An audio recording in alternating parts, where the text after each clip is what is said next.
জলেশ্বরে পাকা রাস্তা নির্মাণে দুর্নীতির অভিযোগ। রাস্তার একাধিক জায়গায় উঠে আসছে পিচের স্তর। ঠিকাদারের বিরুদ্ধে উপযুক্ত ব্যবস্থা গ্রহণের দাবি।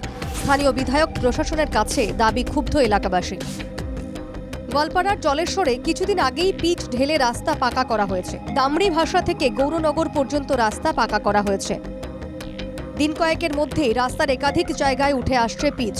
ঠিকাদারের গাফিলতির কারণেই এমনটা হচ্ছে অভিযোগ এলাকাবাসীর। পিচ তো আদায় উঠালি খামসা উঠাই যায়। কোন দিন করছে পিচগুলো? হ্যাঁ, কোন দিন করছে? কয়দিন আগে একবার করছে, আবার ফের কাল রাইতে এসে ফেরা উপর দিয়ে রিপেয়ারিং করে গেছে, ফেরা তাও উঠা যায়।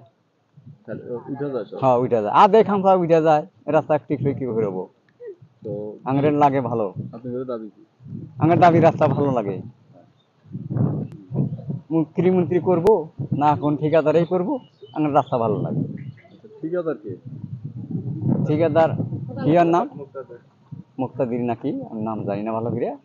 দুর্নীতিগ্রস্ত ঠিকাদারের বিরুদ্ধে উপযুক্ত ব্যবস্থা গ্রহণ করা হোক, স্থানীয় আফতাব উদ্দিন মোল্লার পাশাপাশি প্রশাসনের কাছে দাবি এলাকাবাসীর।